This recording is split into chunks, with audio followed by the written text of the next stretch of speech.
Gold, trusted gold buyers. మీరు తాకట్టు పెట్టిన బంగారాన్ని విడిపించి ఈ రోజు ఉన్న మార్కెట్ ధరకు కొనబడను.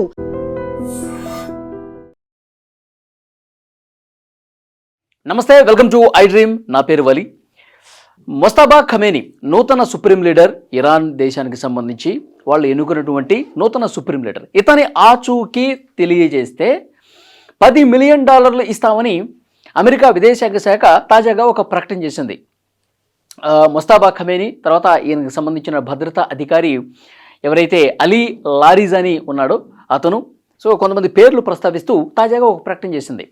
సో వీళ్ళ ఆచూకీ గనక తెలియజేస్తే, ఎవరైతే తెలియజేస్తారో వాళ్ళకి $10 మిలియన్, అంటే మన భారత కరెన్సీలో 93 కోట్ల రూపాయలు వాళ్ళకి అందిస్తామని చాలా స్పష్టంగా ప్రకటన చేస్తున్నటువంటి పరిస్థితి ఉంది. ఎందుకంటే ఎప్పుడైతే యుద్ధం స్టార్ట్ అయినటువంటి మొదటి రోజే ఫిబ్రవరి 28వ తారీఖు అమెరికా ఇజ్రాయెల్ కలిసి చేసినటువంటి దాడిలో వీరి తండ్రి అయతుల్లా అలీ ఖమేనీ దుర్మరణం పాలయ్యారు.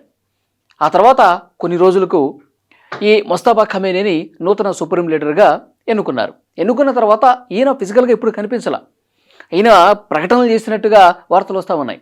మేము ప్రతీకారం తప్పకుండా తీసుకుంటాం, అమెరికా చాలా పెద్ద తప్పు చేసింది, ఇజ్రాయెల్తో కలిసి నమ్మక ద్రోహం చేస్తూ ఒకవైపు జెనీవాలో చర్చలు జరుగుతుండగా మరోవైపు దొంగచాటుగా ఆల్ ఆఫ్ సడన్ దెబ్బ కొట్టి మా కుటుంబ సభ్యులందరినీ చంపేశారు, నా తండ్రిని చంపేశారు, ఎట్టి పరిస్థితుల్లో తగిన మూల్యం చెల్లించుకుంటారు, మేము పగ తీర్చుకుంటాం, ప్రతీకారం తీర్చుకుంటాం అని చెప్పి ఒక ప్రకటనలు వస్తూ ఉన్నాయి ఇతని నుంచి. కానీ ఇతను నూతనంగా ఎన్నికైన తర్వాత ఎక్కడ కూడా కనిపించాల. కొన్నిసార్లు అమెరికా ఇజ్రాయెల్ ప్రకటన చేశాయి, మేము చేసినటువంటి దాడిలో ఇతను కూడా తీవ్ర గాయాల పాలయ్యాడు, ఆసుపత్రిలో చికిత్స పొందుతున్నాడు అని ప్రకటన వచ్చింది. కానీ దానికి సంబంధించిన కూడా వివరాలు బయటకు రాలేదు. ఇంకో అడుగు ముందుకేసి మా దళాలు చేసినటువంటి దాడిలో ఇప్పుడు ఎన్నికైనటువంటి ఈ నూతన సుప్రీం లీడరు ముస్తఫా ఖమేనీ కూడా చనిపోయాడు, అందుకే బయటికి రావట్లేదు, అందుకే కనిపించట్లేదని కొంతమంది నడిపించారు. అసలు బతుకున్నాడా లేదా, ఏమైనా గాయాల పాలై ఆసుపత్రిలో ఉన్నాడా, చికిత్స పొందుతున్నాడా, లేకపోతే బతికే ఉండి ఎక్కడైనా అండర్ గ్రౌండ్లోకి వెళ్ళిపోయాడా, ఇవన్నీ కూడా చాలా కన్ఫ్యూజ్ నడుస్తున్నటువంటి పరిస్థితులు కనిపిస్తూ ఉన్నాయి. నిజంగా ఇప్పుడు రెండోసారి ఎన్నికైన తర్వాత, ఎందుకంటే అయతుల్లా అలీ ఖమేనీని సుప్రీం లీడర్ని చంపేసిన తర్వాత వీళ్ళు జాగ్రత్త పడతారు కదా, కాబట్టి నూతనంగా ఎవరైతే ఎన్నికవుతారో వాళ్ళని కూడా చంపేస్తామని ట్రంప్ ఒకసారి ప్రకటన చేస్తున్నాడు. కాబట్టి వీళ్ళు ఎట్టి పరిస్థితుల్లో దాడులు చేస్తూనే ఉంటారు, సుప్రీం లీడర్ని తుదముట్టించడానికి అమెరికా ఇజ్రాయెల్ ప్రయత్నాలు జరుగుతూనే ఉంటాయి. కాబట్టి సో డెఫినెట్గా సుప్రీం లీడర్ని కాపాడుకునే పనులు డెఫినెట్గా ఐఆర్జీసీ చేస్తుంది. అందుకే ఎవ్వరికి అసలు ఏ ఆయుధానికి చిక్కనటువంటి ఆ ప్రదేశంలో అత్యంత రహస్యమైనటువంటి స్థావరంలో ముస్తఫా ఖమేనీని దాచి ఉంచారు అన్నది కూడా సమాచారం. అందుకే ఇప్పుడు అమెరికా తాజాగా ఒక ప్రకటన చేసింది, ఇతని ఆచూకీ ఎవరైతే తెలియజేస్తారో వాళ్ళకి 93 కోట్ల రూపాయలు, అంటే భారత కరెన్సీ చెప్తున్నా $10 మిలియన్ ఇస్తామని ప్రకటన వచ్చింది. ఇక ఎవరైతే ఈ సమాచారం తెలియజేయాలనుకుంటున్నారో ఎన్క్రిప్టెడ్ మెసేజ్ ప్లాట్ఫామ్స్ ఏవైతే ఉంటాయో వాటి ద్వారా, టోర్ నెట్వర్క్స్ ద్వారా మాకు సమాచారం పంపించవచ్చు. అలా ఎవరైతే సమాచారం పంపిస్తారో, చాలా పకడ్బందీగా క్లియర్ కట్ ఇన్ఫర్మేషన్ మాకు ఎవరైతే అందిస్తారో వాళ్ళ భద్రత, వాళ్ళకి సంబంధించిన రక్షణ పూర్తిగా మా పూచి మేమే బాధ్యత తీసుకుంటాం. అలాగే వాళ్ళకి పునరావాస కేంద్రాన్ని కూడా ఏర్పాటు చేస్తాం, వాళ్ళకి ఎలాంటి ఇబ్బంది లేకుండా చూసుకునే బాధ్యత మాది. ఆ ఆచూకీ వీళ్ళకి సంబంధించిన తెలియజేస్తే కనుక డబ్బులు ఇవ్వటంతో పాటు ఆ విధంగా వాళ్ళ భద్రత కూడా మాదే అని చెప్తా ఉన్నారు.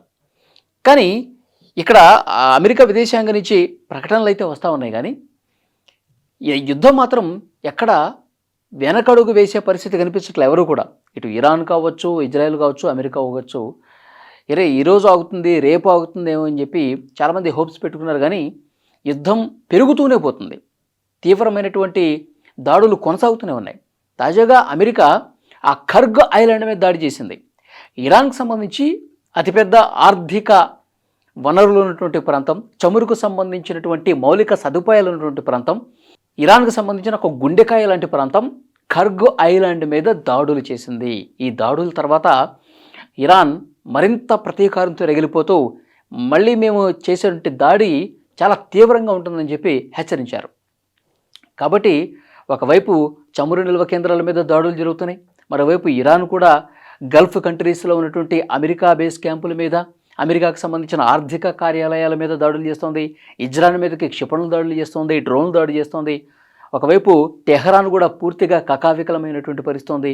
సో అత్యంత ఉద్విగ్నకరమైనటువంటి పరిస్థితుల్లో యుద్ధం తీవ్ర రూపం దాలుస్తున్నటువంటి ఈ సమయంలో ఎక్కడా కూడా ఎవరు వెనక్కి తగ్గి చర్చల్ని జరిపి ఈ యుద్ధాన్ని విరమింపజేసే పరిస్థితి మాత్రం కనిపించట్లా. ఇప్పుడు తాజాగా ఈ ఖమేనీ మాకు సమాచారం ఇస్తే గనక మేము $10 మిలియన్ ఇవ్వటానికైనా సిద్ధం. అంటే అమెరికా ఒకవైపు యుద్ధాన్ని ఆపే విధంగా ప్రయత్నాలు చేస్తున్నట్టు చేస్తూ మరోవైపు ఈ నూతన సుప్రీం లీడర్ను కూడా చంపడానికి ప్రయత్నాలు చేస్తున్నట్టుగా దీన్ని బట్టి అర్థం చేసుకోవాలి.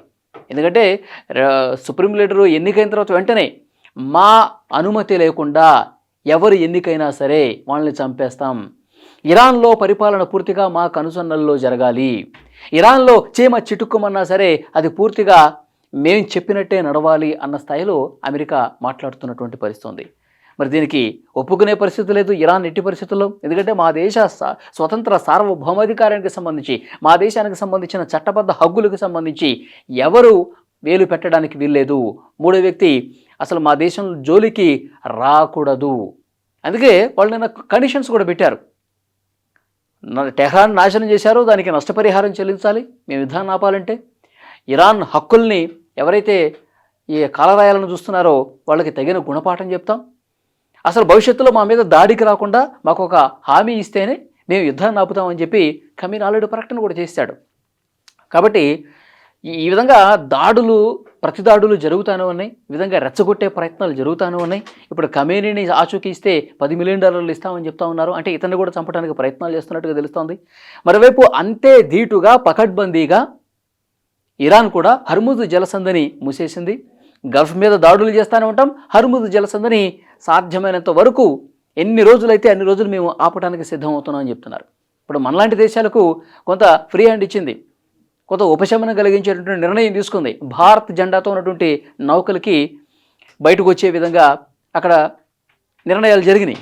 ఎందుకంటే మరి జయశంకర్ గారు అక్కడ ఉన్నటువంటి అబ్బాస్ అరాక్చి అక్కడ విదేశాంగ మంత్రి ఎదురు మాట్లాడుకున్నారు. మన దేశానికి సంబంధించిన నౌకల్ని దేశానికి వచ్చేస్తూ ఉన్నాయి, మనకి ఇబ్బంది లేదు. కానీ మిగతా దేశాలు అమెరికా, ఇజ్రాయెల్తో పాటు ఐరోపాలో ఉన్నటువంటి కంట్రీస్ ఏవైతే ఉన్నాయో, అమెరికా మిత్ర దేశాలు ఏవైతే ఉన్నాయో, ఇజ్రాయెల్ మిత్ర దేశాలు ఏవైతే ఉన్నాయో, సో వాటికి సంబంధించిన నౌకలు ఆగిపోయినాయి. ప్రపంచ ఆర్థిక వ్యవస్థ మీద ఎఫెక్ట్ పడే అవకాశం అయితే కనిపిస్తోంది. అక్కడ ఎఫెక్ట్ చేస్తూ అసలు తమ మాటని కాదని ఏ షిప్ వచ్చినా సరే పేల్చి పడేస్తామని చెప్తున్నారు. ఎందుకంటే సముద్రంలో చాలా బలమైనటువంటి అత్యాధునిక ఆయుధాలు పెట్టింది, సీ మైన్స్ సముద్రంలో నుంచే పేల్చేసే విధంగా పెట్టింది, సీ డ్రోన్స్ని పెట్టింది. కాబట్టి హర్ముజ్ జలసంధి అనేది చాలా కీలకమైనటువంటి అది దారి. దాదాపు 700కు పైగా షిప్పులన్నీ కూడా ఆగిపోయినాయి. కొన్ని మాత్రమే మనలాంటి దేశాలకు సంబంధించినవి మాత్రమే బయటకు వస్తూ ఉన్నాయి. మ్యాక్సిమం ఆగిపోయినాయి. కాబట్టి ఇది చమురు మీద తీవ్రంగా ఎఫెక్ట్ పడుతోంది. చాలా దేశాలు ఆర్థికంగా నష్టపోయే పరిస్థితి కూడా కనిపిస్తోంది. ఇప్పుడు అన్ని దేశాలు కూడా ఎవరైతే ఏ చమురు నౌకలైతే అక్కడ ఆగిపోయినాయో, ఏ దేశాలైతే ఇబ్బంది పడుతున్నాయో అవన్నీ కూడా ఒత్తిడి తీసుకొస్తున్నాయి అమెరికా, ఇజ్రాయెల్ మీద. ఏదో ఒకటి చేసి అప్పుడు జెనీవాలో చర్చలు జరిగినది మళ్ళీ చర్చలు జరిపించండి, మళ్ళీ చర్చలు చేసి యుద్ధాన్ని ఆపండి మహాప్రభు అని చెప్పి వాళ్ళందరూ ఒత్తిడి తీసుకొస్తూ ఉన్నారు. ట్రంప్కి ఏం చేయాలో అర్థం కావట్లా. యుద్ధం అయితే స్టార్ట్ చేశాడు కానీ ముగించడానికి తల ప్రాణం తోక్కొస్తున్నటువంటి పరిస్థితి ఉంది. ఎందుకంటే ఇప్పటికే చాలా నష్టం జరిగింది అమెరికాకి, పెద్ద ఎత్తున 1,00,000 కోట్లకు పైగా నష్టం జరిగింది. ఆయుధ నిల్వలన్నీ కూడా తరిగిపోతున్నటువంటి పరిస్థితి ఉంది. ఇంకా వాళ్ళ బడ్జెట్లు పెంచుకోవాల్సినటువంటి పరిస్థితి ఏర్పడింది. కాబట్టి యుద్ధం ఆపాలని ఆయనకున్నా కానీ మధ్యలో ఇగో అడ్డొస్తుంది. మరోవైపు ఈ ఖమేనీ మాత్రం ఎక్కడా వెనక్కి తగ్గట్లేదు. వీళ్ళ మనసు ఏ విధంగా మార్చాలి, చర్చలు ఏం చెప్పి క్లోజ్ చేయాలి, యుద్ధాన్ని ఎట్లా ఆపాలనేది కూడా వాళ్ళు ఇట్లా ఈయన ఇంకా చెప్తా ఉన్నాడు. యుద్ధం వాళ్ళు స్టార్ట్ చేశారు బాగానే ఉంది, ఆపేది మాత్రం మేమే. యుద్ధం ఆపే పరిస్థితి వచ్చిందంటే అది మేము తీసుకోవాల్సినటువంటి నిర్ణయం మీద ఆధారపడి ఉంటుంది అని ఇతను చెప్తా ఉన్నాడు. మరి ఇతని తలకి $10 మిలియన్ 93 కోట్ల రూపాయలు వెలగట్టిన పరిస్థితుంది. సో డెఫినెట్గా ఇంకొన్ని రోజులు యుద్ధం భీకరంగా జరిగే అవకాశమే కనిపిస్తోంది. దుబాయ్ లాంటి సిటీస్ అయితే గజగజ వణిగిపోతున్నాయి. దుబాయ్ పూర్తిగా మూతపడిపోయింది. కరోనా టైంలో ఏ విధంగా రోడ్లు కనిపిస్తున్నాయో, హోటల్స్ కనిపిస్తున్నాయో అలాంటి సిచ్యువేషన్ కనిపిస్తుంది అక్కడ. సో ఏది ఏమైనప్పటికీ కూడా చాలా ఉద్రిక్త ఘర్షణపూరితమైనటువంటి పరిస్థితులు ఇంకా కంటిన్యూ అవుతున్నాయి. ఇది ఎంతవరకు పోతుందో చూడాలి.